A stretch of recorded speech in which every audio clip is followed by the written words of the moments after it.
Okay, welcome back to ComplyPlus Presents, third episode of the year. Glad to have you all back, and I've got Richard with me as usual. Welcome, everyone. We're going to discuss a slightly different topic. As you know, we started the year discussing our personal sort of bios and our backgrounds and what we're doing for the business and where we're looking to take the business moving forward.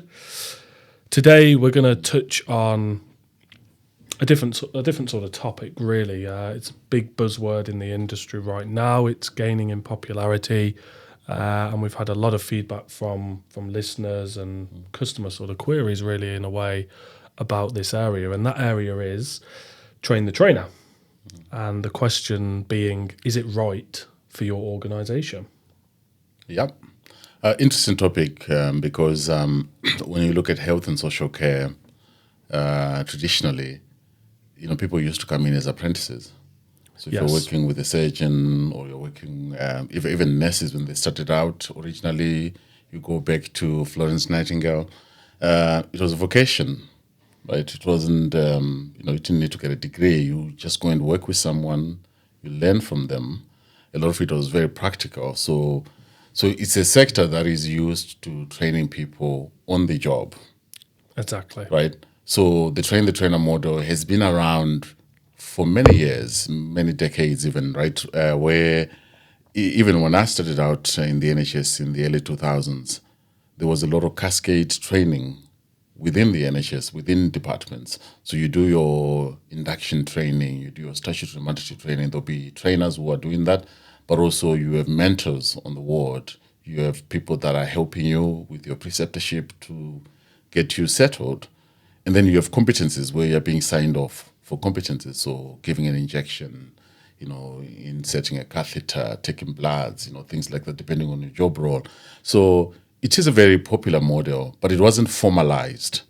But obviously now, with the regulations the way they are, there's now need to prove that people that are delivering training or education within these settings have the right qualifications and experience. So it depending on how big the organization is. There's an element of risk there to say, look, Yep. if you don't do it properly, then you might actually be exposing yourself or the business to risk. But also from a regulatory point of view, so it doesn't look good that people that are delivering training in formal settings, dealing with vulnerable people where there's high risk, don't have the appropriate qualifications or training to do that. So very popular model, but like you say, is it right for you? Because there are different options. You can always go to external training providers. And it comes with its own challenges as well. So yeah, I'm happy to discuss this topic because I think as a business, we've seen the evolution of this model and we've seen it being done right. We've also seen it being done terribly wrong, where you then go into more pub and try to fix things, which is never good. No. Yeah.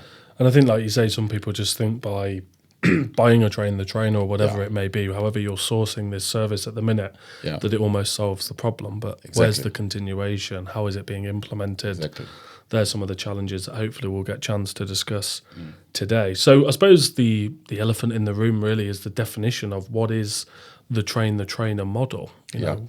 So in its simplest form, you're looking at people within the organization, so whether supervisors or managers, experienced practitioners, go and do subject-specific training so that they can then be able to deliver training in-house to their own staff.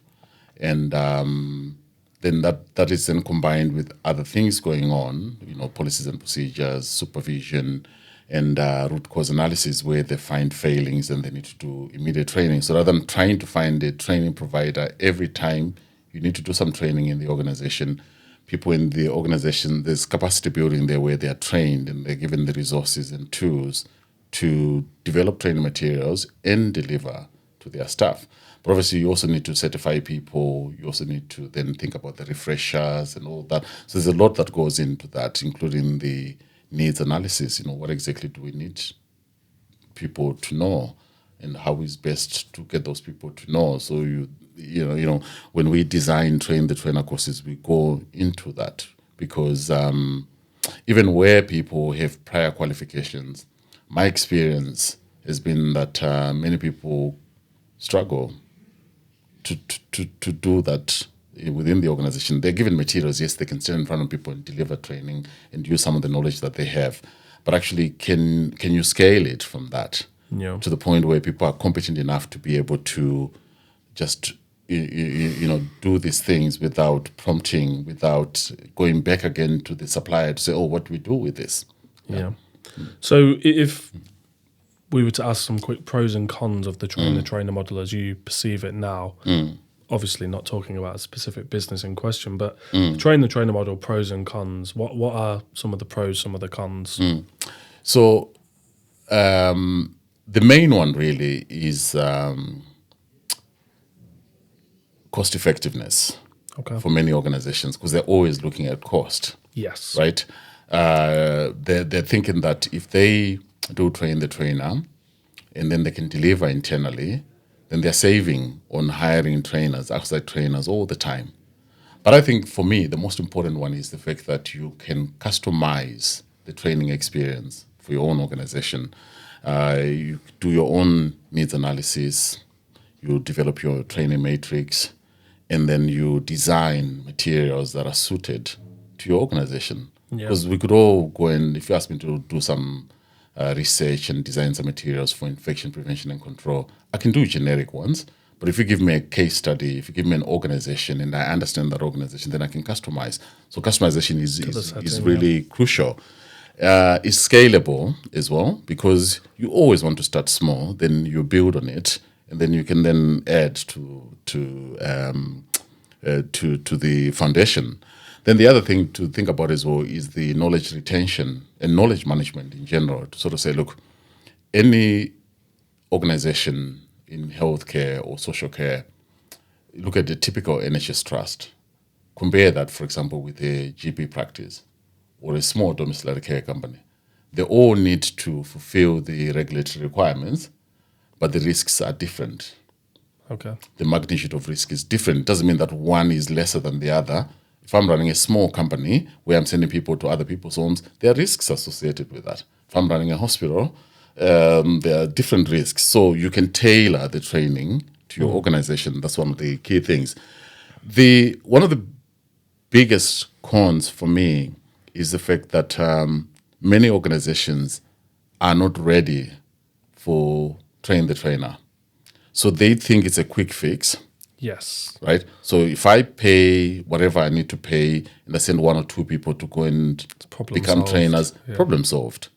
But actually, there's a lot that needs to be thought about, to be considered, because not everyone has the right attitude and skill set to be able to become a trainer.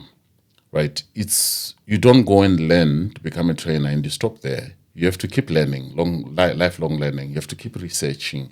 You have to remain interested in what you're doing. Most of the training in health and social care relates to some legislation or regulation. Very rarely are people just doing training just because, we want our organization to be well-equipped and the best. People will do it because they've been asked to do it. The regulators are knocking on the door. The commissioners are saying, we can't give you this work unless you have this. So it's not a quick fix. Many organizations are not ready. And for some organizations, actually, it's not suited at all because they don't have the right infrastructure. And also, what I've found over the years is that directors or service managers, registered managers, they treat training as a tick box exercise. Okay. We've done train the trainer. Yeah. Then, let's read these slides to people. They write a test. We tick the box to say we've done it. And they're trained. There you go. Yeah. So the problem is it ends up being very resource intensive. You and I know that we've gone to organizations where people have the award in education and training. They've done train the trainer. But actually, you look at how they've delivered the training, and it's no wonder why they've failed their CQC inspection. Yeah. Or it's no wonder why the local authority is pulling the contract. Organizations have been shut down. We have worked with organizations that it was too late to try to do anything with them. But even the award in education and training, it's been so almost diluted now. It's very distance learning approach. You know, a lot of the answers now you could probably find online, inclusion of AI and so on as well. I think even that qualification is, like I say, it's a little bit easier to get than it was. I would probably describe it in, I don't know, maybe I should bite my tongue here. I'll probably describe it completely different. Even when we try to hire trainers ourselves, you sort of think, how is it that they're holding this qualification award in education and training? It's not worth the paper that it's written on, because the quality of delivery is very poor. Like you say, traditionally it was distance learning, and then people send materials, they read, then they come and do a micro teach. Some companies do it well, some training providers do it well, but a lot of them actually, I've found that it's terribly done. It's easy to pass ultimately, yeah. We have hired so-called subject matter experts, and then you use these qualifications as a minimum standard. And it turns out they don't know what an aim is, distinguish between an aim and an objective, what are learning outcomes. So we've had to rethink to say, look, we are providing a lot of workforce development solutions for health and social care. So we're going to design or train the trainer in such a way that people learn about the subject, but also they learn how to deliver that subject effectively. But also we continue to work with them and support them so that they benefit from the research that we're continuously doing. Because some people, the moment you mention research, it's not for me. I've always found research difficult. So you can't ignore that, because in a sector where regulations are changing, like now we have a new government, not so new government, but we have the Labour government now. They're changing a lot of things. And by the time we go to April, a lot of changes in many different things, right? So how do you keep up with that when people don't have time to listen to the news? They don't have time to read papers. They don't have time to figure out what's happening in their area of expertise. So for me, that is the biggest challenge, which is why it's crucial really to sort of say, look, assess to see whether the organization is ready and the organization is putting up enough resources into this area as well. So you talk about organizational readiness. How would you start that process if you were running a care business now? How would you, before going out and looking at the best providers for training the trainer and how you're going to do it, how would you assess readiness and evaluate it? The key really is to be, it's almost like any audit that you do, if you're doing a self-audit, to be open and honest with yourself. With yourself, yeah.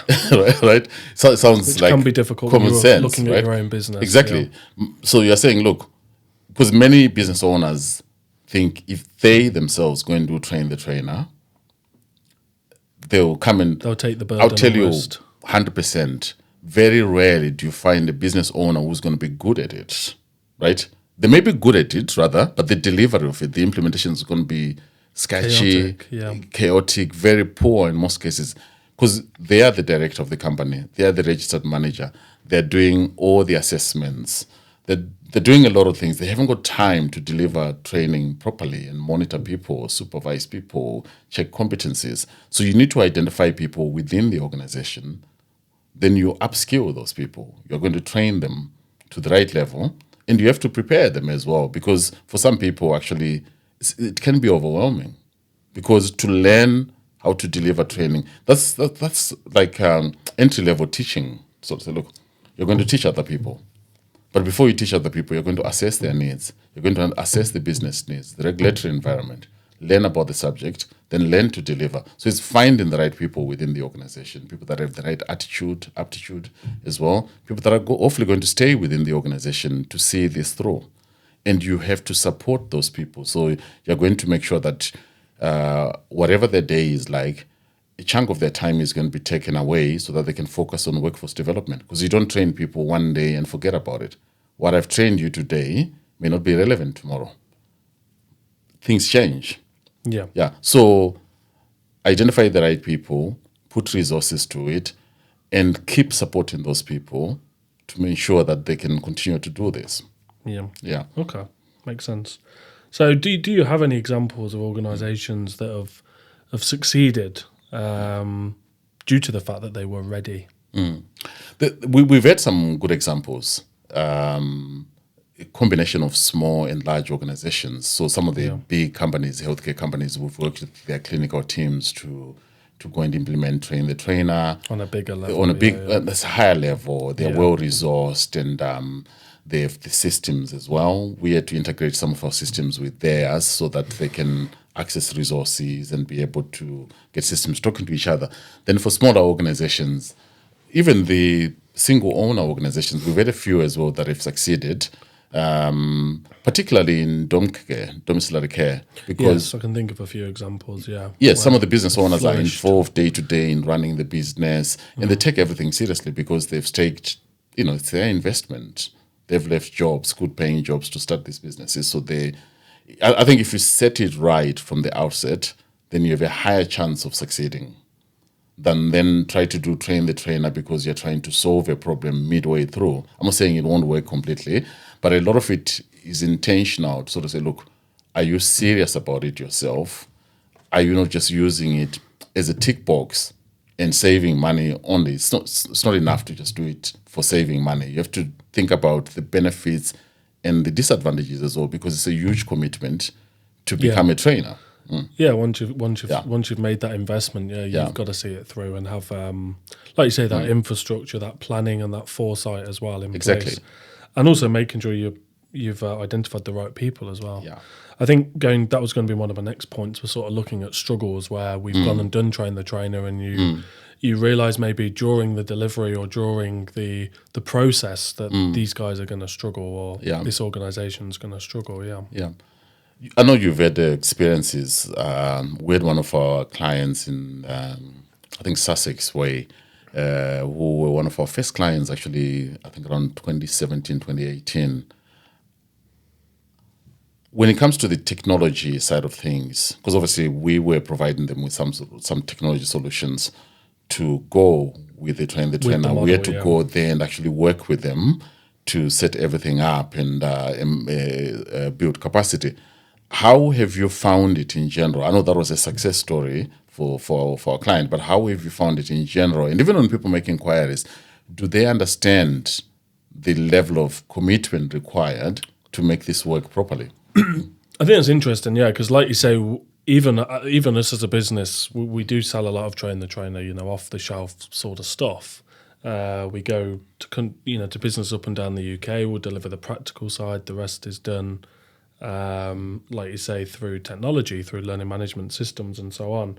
But like you say, it's that bit once the train the trainer has been done and people are certified. It's almost like the common challenge for me is, what do we do next? And this is where the idea that we've discussed on the last two pods, where we discussed ComplyPlus TMS, we talked about a training management system. The client in Sussex that you're referring to got it. They understood why that was needed, because they realised that they've got capacity internally now to deliver training. They've got the right people, they've got the right qualifications, they've done the necessary training at sort of CPD, level 3 level, so they have that knowledge, they have that subject matter knowledge. But obviously now, particularly with the way CQC are regulating, where's the evidence? How are you going to evidence some of this training taking place? How are you going to maintain quality? Because like you say, if the director or the business owner isn't there, does that mean we can't run a training session? Because we don't actually know, how are we going to assess this person if they're on their own with a group of our staff or a group of new recruits, or even people that are maybe new to the industry, or whatever the scenario or training scenario is. So I think the common challenge in discussions I get involved in with marketing teams, with clients, even people within my own sort of client book in the business, is they almost don't see that vision of needing it. They sort of think, because I've done train the trainer, because I've got a certificate, I can trust this senior employee, they'll do a good job. But then, are they then linking that to regulation? Are they linking it to audits? Are they thinking about evidence? Are they thinking about someone just saying a training session was delivered and having a register filled in? Is that enough? Effectiveness. So they're not even measuring the effectiveness, isn't it? Effectiveness of the training. Because one of the best ways, like some of the sessions we have done, a combination of classroom and online. I always use this example of an organization that was on its last toes, really. They were falling foul with the regulators, the commissioners. They were losing contracts left, right, and center. And they were literally in special measures. But within 3 months, we worked to transform that and the next CQC inspection they got outstanding. Yeah. That's a very good measure of successful effectiveness. Yeah. So again, because we're coming from, I was find it interesting because I came from the NHS, clinical environment research. Then I went into the university to do research, and now you're running a business where you are doing workforce development. But people will say to you, "Oh, that work so that you can be a resuscitation trainer," and I'm thinking, no, you're looking at the wrong way. Not quite, but Yes, I can deliver training in these areas, but we are looking at workforce development for the whole country, right? yeah, improving standards. Yeah. Improving standards for the whole country. I'm using everything that I learned in the NHS, being a researcher, developing technology, to build systems that any organization in health and social care can adapt and incorporate into their systems, right? So it's not a once-off thing. No, Right. it can't be a once-off thing if it's going to be done properly. Yeah. But that goes back to my point about technology. There can be a bit of a resistance there, even with big companies that have a lot of technical systems. I'm not just talking about small care providers or agencies up and down the country, or independent care homes or whatever, where you almost have that stereotype of there being a technology sort of resistance. But it's thinking logically about, like you say, what happens after that train the trainer? How are we going? How is this going to run when we need to refresh our train the trainer in 3 years' time? How are we going to start delivering the training? Just because you have a train the trainer certificate, that doesn't mean the problem is solved. There needs to be systems in place. There needs to be quality checks. There needs to be evidence, and technology is the best way of doing that. Particularly if you're using an outside sort of portal which has the necessary checkpoints. It has the way of gathering the evidence. And for me, that's been where the struggle is. But like you say, the particular example you're using of our friend in the south, they implemented it very well. And now I believe they've even branched out into doing open training courses where they're not just training people in their own business, they're actually training local people and actually almost doing it as a bit of a, we haven't got anything locally to us in this region, so it's actually been really helpful for the community. So it's quite a goodwill sort of story as well. But I think that's the next bridge we need to cross with, obviously today we're looking at the trainer model. It's sort of saying, what happens after? What's the aftercare as well for businesses who are buying train the trainer courses of various providers, including ourselves, but also other people, across the country. What happens next? Because like you say, just buying the trainer, that's not going to be enough. It might resolve a very quick problem internally, but long term, you've made that investment. Where are you going? Or like you say, are you ready yet as an organisation? Should you just carry on with some of the other methods? Yeah, it can be mixed. There's nothing wrong with that at all. Hybrid models we'll have continue worked well to use some external training providers. We'll use some e-learning resources. We'll do lunch and learn. We'll look at critical incidents. Maybe we do a root cause analysis. Then it shows that people are lacking knowledge in a certain area. Then we provide that training. It's a continuous process. One of my nephews passed his driving test just before Christmas. He was really excited about it. Say, okay, so how much driving are you doing? Then it's like, here and there. And he said, it's not enough to just get the license. You now need to drive regularly. To build up that confidence, the confidence, and the skills, because you may have passed around about with an instructor, with an inspector. What is it, driving? Well, it's the common question, isn't it? My driving instructor said to me, just because you've passed your test doesn't mean you can drive. Exactly. And you now need to go out there and actually drive and be safe on the road. And you're probably going to make some mistakes. You're probably going to be spooked one day. It's the same. Because I remember the first training session that I delivered,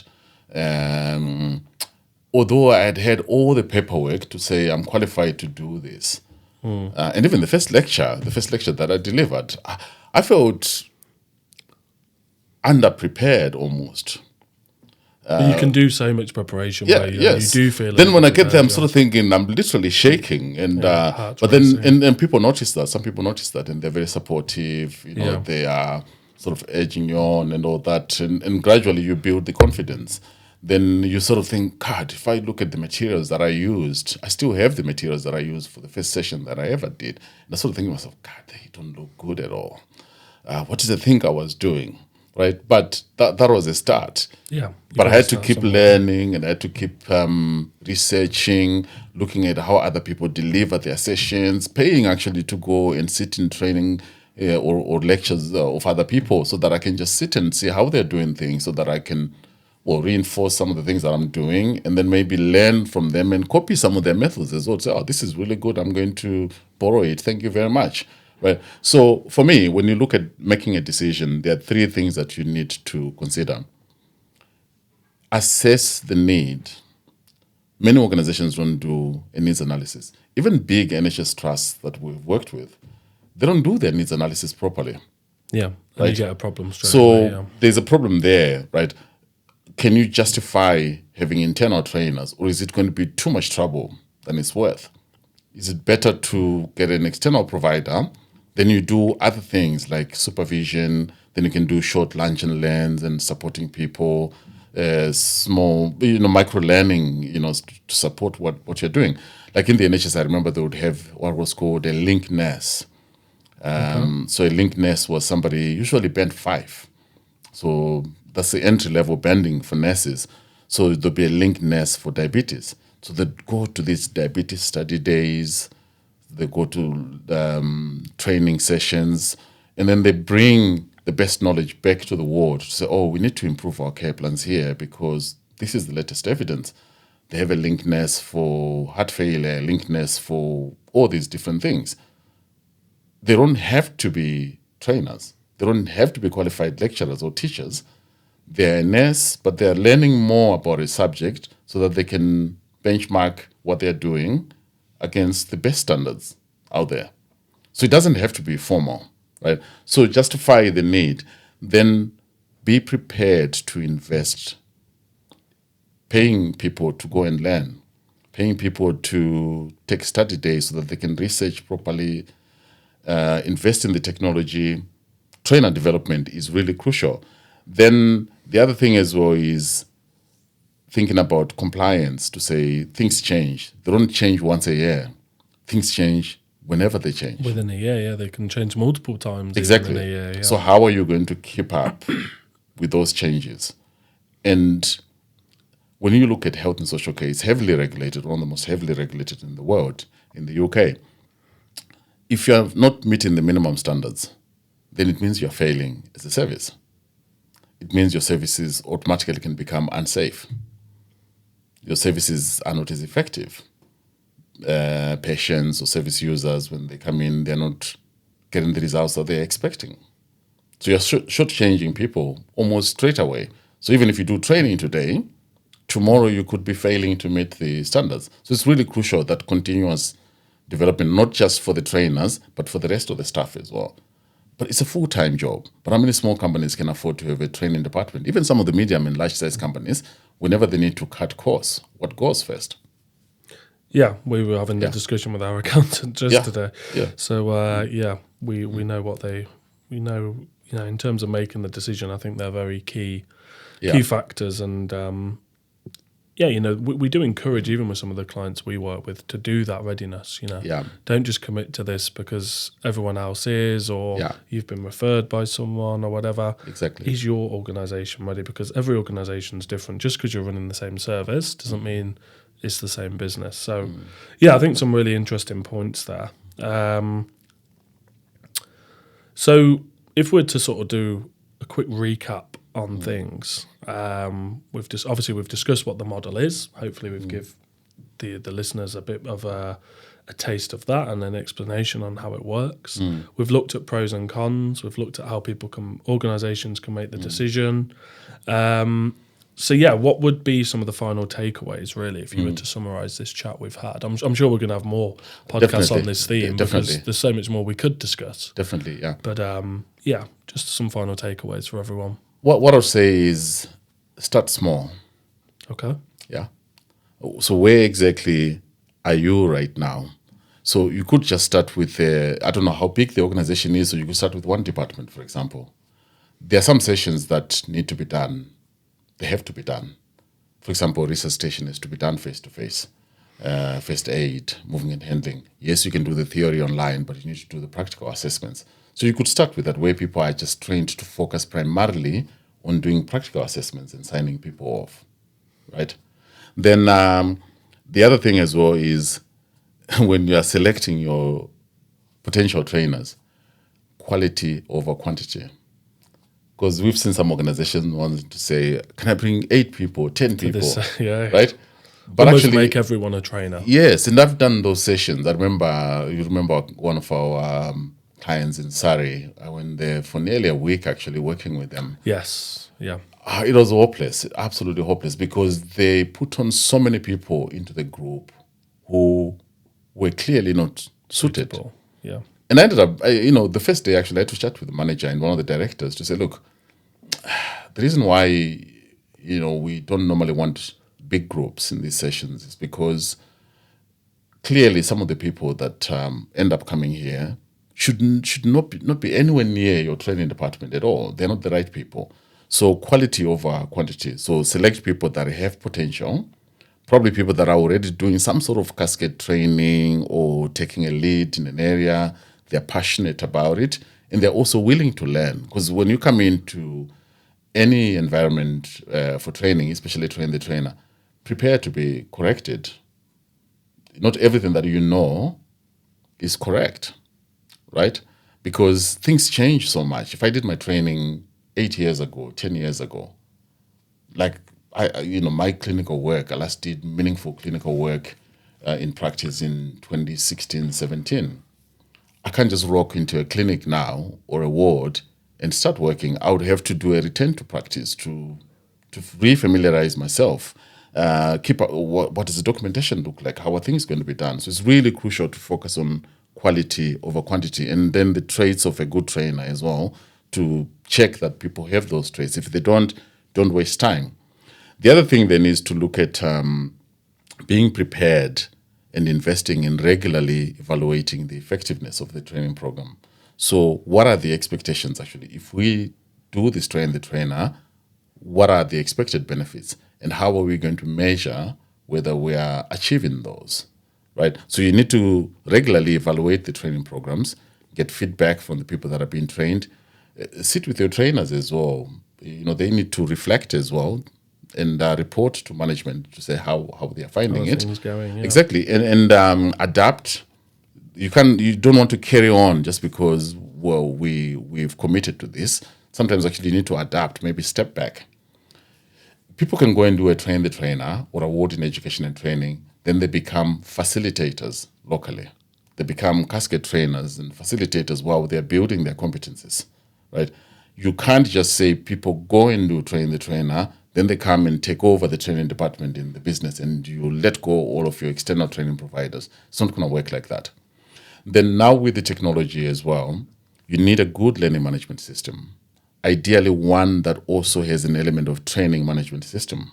Booking people, doing your needs analysis, persona building, and then doing your matrices to sort of say, look, which groups of workers do we have? What training is needed to counter the risks or to build the competencies that they need in their specific work areas. So all these things are really crucial, and organizations need to think very carefully before they commit, because sometimes actually we're seeing companies wasting money, and no matter how much advice you give them, I think people are failing to understand the model fully. They're also failing to understand the things that they need to do to get this model to be effective. And it's painful sometimes. The ownership, It is. Yeah, because a lot of the companies are selling the dream, who are supplying this at the moment. It's not a fix all, it's not a panacea. Yeah, and I think that is a little bit of the problem as well, where people think, oh, great, I'll spend this money and problem solve. So, some good final takeaways there. For you, actually, I have one question. Do people ever ask you about how they're going to work out their return on investment on the trainer model? When they come to you, are they asking the sort of questions that maybe we've discussed here? Are they wanting to know how they're going to measure success? No. That's a very emphatic no. I can't actually think of one client that has ever talked about anything other than the delivery of the trainer. Yeah. They want to know So what's the format? How does it work? Obviously, what does it cost? Yeah. What do we get at the end of it? Yeah. But that's it. They almost feel like, just give us what we've asked for and we'll do the rest. And I'm talking big private healthcare, blue chip sort of companies, as well as small care companies maybe employing 10, 15, 20 people. So it's not just the small ones are the ones that don't know what they're doing and the big companies know exactly what they're doing. It's a range. But yeah, in terms of that specific question, in terms of measuring effectiveness, getting started with delivering training, what support could we get? Is there anything else we can use? Even the evidence side of it that we touched on earlier, how are we going to evidence this? If CQC ask, where was this training delivered? What certificate do we give them? Because they can actually ask about the outcomes as well. What were the learning outcomes? Yeah. What was the aims, the outcomes? We had a client some What years was this ago. session, Yes, who got in trouble and we had to produce the evidence of what we had done. Yeah, we actually went through the audit Yeah. with NMC was involved. NMC and CQC as well. Yeah. Thankfully, it was nothing we had done wrong, but it was also a wake-up call for even people in our business to say, this is serious. If things go wrong... You have to produce evidence. Gotta So we produce as a business evidence. had to produce And you evidence. sort of think if some of the people that have done train the trainer, whether with us or with the people, if they have a similar problem, where would they be? How would they deal with it? Are they going to need really good lawyers, basically, to Yeah, try and get because them one out of the these things that we situations? should have mentioned as well is insurance, isn't it? Because Insurance is really important, and I think the marketing team have asked me to put a plug in at the end, so I'll mention that. It's not a sales podcast, but we will just leave you with some things to come. But yeah, insurance is another big one where you need that insurance as a business. If you are going to go down the trainer route, you need to have good legal things in place, and insurance definitely one of them. part of it is to make sure that you have done your needs analysis. Part of it is to make sure that people do the appropriate training, is delivered properly, documentation is there. Because what you don't want is to think that you are covered.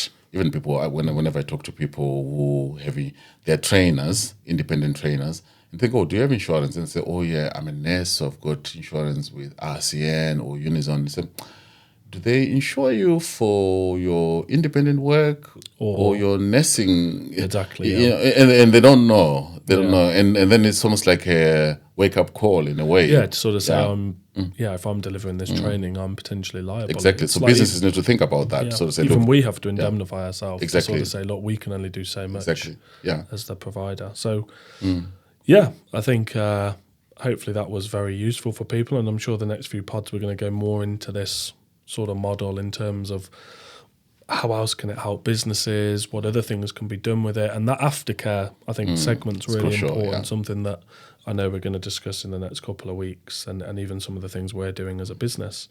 So, yeah, that brings me to the plug, actually. Our marketing team have asked me to add this in. So some of the things we've talked about today, like organisational readiness, assessing that internally, how do you do that, where do you start? We've actually come up with some resources that we are going to put out there for free into the public domain, I think in February, just to help people, really. So yeah, the marketing team asked me to include that. There's also some checklists that we'll be putting out there as well. Just things you can do with your own business to sort of say, look, are we ready for this? Do we have everything in place? Sometimes it can be hard to start those sort of things if you don't have that insight. But thankfully, we've worked with lots of businesses on this. Some success stories, some not so some successful horror stories. We've been to tribunals to help people and show evidence of the things we've done. So we know, I'd like to think we know how it works. And I've seen some of the templates, actually. They're really, really good. And they're quite tailored to different aspects of service as well. They are accumulating knowledge that we've built over a decade. Years and years so if somebody's starting out right now, and they get those sort of resources. We didn't have these resources when we started. We had to then sometimes trial and error. There was nothing actually out there. Even the technology that we use now, it was mostly distance learning. So we had to build the technology as well. So yeah, there are a lot more resources now. And like I say, I'd like to think that there are some things that we have done very well. And even some of these tribunals that we went to, I remember a barrister for one of the regulatory bodies coming over to shake my hand after a tribunal to say, I'm really pleased that there are organizations like yours out there still who do things properly. Because if we didn't have everything that you gave us, we would have really struggled with this case. Yes. So carry on doing that. So for me, actually, that's rubber stamping some of the things that we're doing Definitely. Although it was, for me, we wasted a lot of time with that. It cost us a lot of money. Yeah, as a business, there was it a lot of wasn't hassle. ideal. But actually, to get a successful outcome and to be given the sort of credit by somebody, when we walked in, I was sort of thinking, oh, God, when This might be an uncomfortable. this is going to be uncomfortable, and it was, because they have to ask you questions and go through. But at the end of it, you sort of think, so our system actually is pretty decent. Yeah. If these guys are looking at it this way and they are saying, look, they are happy with the way we did things. So anyone who's listening to this, and anyone who's gonna want to train the trainer, considering it or are already doing it, they'll benefit from these resources. You need to know how to do your needs analysis. So organizational and staff training needs analysis. You need to know how to build a training matrix based on the risks that you have identified. You need to think about the legislation, the regulation, best practice recommendations. You need to think about the time it takes, the research, and even how do you measure the feedback, checklist, everything that you have said there. It took us more than 10 years to build these things, and we're now giving them for free. Yeah. So very generous, 25 that will be that will be something to look out for on our website. I'm sure the marketing team will be doing a campaign on Train the Trainer very soon. I believe it's coming up in February. So take a look at some of those, and hopefully it will help you get the right answers you need for some of the topics, some of the difficult questions really we've discussed today. And I think that's it for today. Yeah. So we'll see you all next week, and thanks for listening. Fantastic. Have a good weekend, everyone. Thank you. See you soon.